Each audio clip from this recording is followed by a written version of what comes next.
എളുപ്പത്തിൽ ഉണ്ടാക്കാൻ പറ്റിയ ഒരു സേമിയ ഉപ്മാവിന്റെ റെസിപ്പിയാണ്. എളുപ്പത്തിൽ ഉണ്ടാക്കാൻ പറ്റുന്ന മാത്രമല്ല നല്ല ടേസ്റ്റിയാണ്. ഇതെങ്ങനെ ഉണ്ടാക്കാൻ നോക്കാം. അതിന് വേണ്ടിയിട്ട് ആദ്യം തന്നെ ഒരു പാത്രത്തിലേക്ക് കുറച്ച് വെളിച്ചെണ്ണ ഒന്ന് ചൂടാകാൻ വേണ്ടിയിട്ട് വെക്കാം. വെളിച്ചെണ്ണ ഒന്ന് ചൂടായി വന്നു കഴിഞ്ഞാൽ അതിനകത്തേക്ക് ഒരു 1/2 ടീസ്പൂൺ കടുക് ഇട്ട് കൊടുക്കാം.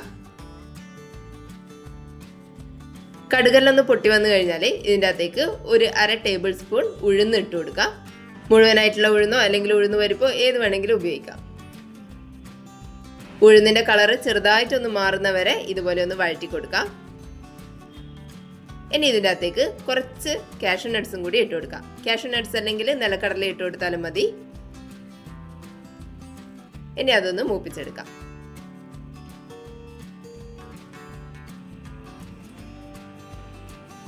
കാഷ്യൂ നട്ട്സും ഉഴുന്നിൻ്റെ എല്ലാം കളറൊന്ന് മാറി വരുന്ന സമയത്ത് ഇതിൻ്റെ അകത്തേക്ക് 1 ടീസ്പൂൺ ഇഞ്ചി ചെറുതായിട്ട് ചതച്ചിട്ട് ഇട്ട് കൊടുക്കാം. പൊടിയായിട്ട് അരിഞ്ഞിട്ട് ഇട്ട് കൊടുത്താലും മതിയാവും, അല്ലെങ്കിൽ ചതച്ചിട്ട് ഇട്ട് കൊടുക്കാം.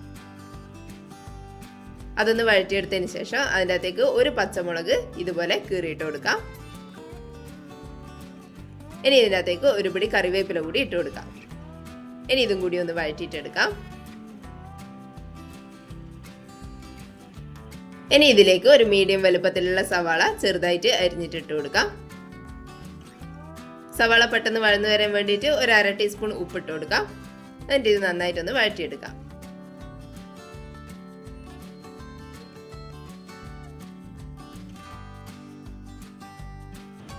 സവാള ചെറുതായിട്ടൊന്ന് വഴണ്ട് വന്നു കഴിഞ്ഞാൽ ഇതിൻ്റെ അകത്തേക്ക് ഒരു ക്യാരറ്റിൻ്റെ പകുതി ചെറുതായിട്ട് അരിഞ്ഞിട്ട് ഇട്ട് കൊടുക്കാം. കൂടെ തന്നെ ഒരു 3 ബീൻസും ഇതുപോലെ വട്ടത്തിൽ ചെറുതായിട്ട് അരിഞ്ഞിട്ട് ഇട്ട് കൊടുക്കാം. ഇനി ഇതെല്ലാം കൂടി ഒന്നും കൂടി വഴറ്റിയെടുക്കാം.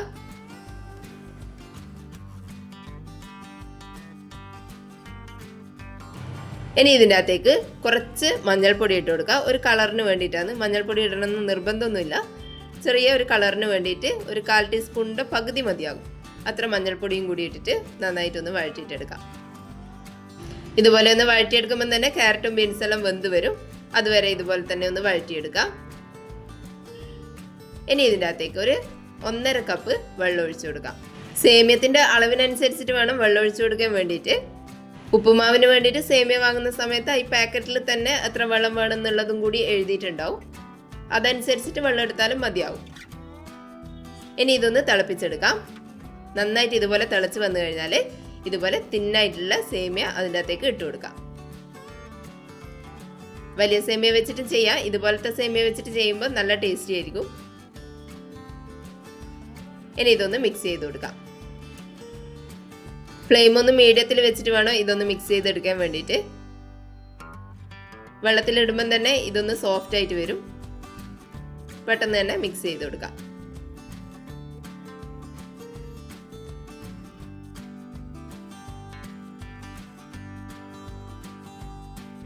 ഇതുപോലെ നന്നായിട്ട് തന്നെ ഒന്ന് മിക്സ് ചെയ്തെടുക്കാം. ഇനി ഹൈ ഫ്ലെയിമിൽ തന്നെ വെച്ചിട്ട് ഇതൊന്ന് കുക്ക് ചെയ്തെടുക്കാം. ഇത് പെട്ടെന്ന് വെന്ത് വരും. അതുകൊണ്ട് അധിക സമയം വേവിച്ചെടുക്കൊന്നും വേണ്ട. ഫ്ലെയിം കുറച്ച് വെച്ച് കഴിഞ്ഞാൽ ആകെ കുഴഞ്ഞു പോകും. അതുകൊണ്ട് ഹൈ ഫ്ലെയിമിൽ തന്നെ വെച്ചിട്ട് ഇത് പെട്ടെന്ന് ഇതിലെ വെള്ളമെല്ലാം ഒന്ന് വറ്റിച്ചെടുക്കുമ്പോൾ തന്നെ ഇത് നന്നായിട്ട് വെന്ത് കിട്ടും.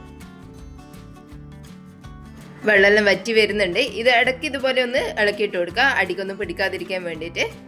നോൺ സ്റ്റിക്കിൻ്റെ പാത്രത്തിലാണ് ചെയ്യുന്നതെങ്കിൽ അടിക്ക് പിടിക്കാനൊന്നും സാധ്യതയില്ല. എന്നാലും ഒന്നുകൂടി ഇതുപോലെ ഇളക്കിയിട്ട് കൊടുക്കാം.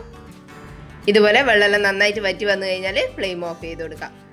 ഇത്രയേ ഉള്ളൂ. നമ്മളെ ഉപ്മാവ് റെഡി ആയിട്ടുണ്ട്. ഇനി ഇതൊരു പാത്രത്തിൽ സെർവ് ചെയ്യാം. റവ ഉപ്പുമാവെല്ലാം ഉണ്ടാക്കുന്ന പോലെ തന്നെ സിമ്പിളായിട്ട് ഉണ്ടാക്കിയെടുക്കാൻ പറ്റിയ ഒരു ഉപ്മാവാണ്. നല്ല ടേസ്റ്റിയാണ്. എന്തായാലും എല്ലാവരും ഒന്ന് ഉണ്ടാക്കി നോക്കണേ. വീഡിയോ കണ്ടിട്ട് ഇഷ്ടപ്പെട്ടിട്ടുണ്ടെങ്കിൽ ഒന്ന് ലൈക്ക് ചെയ്യുകയും സബ്സ്ക്രൈബ് ചെയ്യുകയും ചെയ്യണേ. താങ്ക്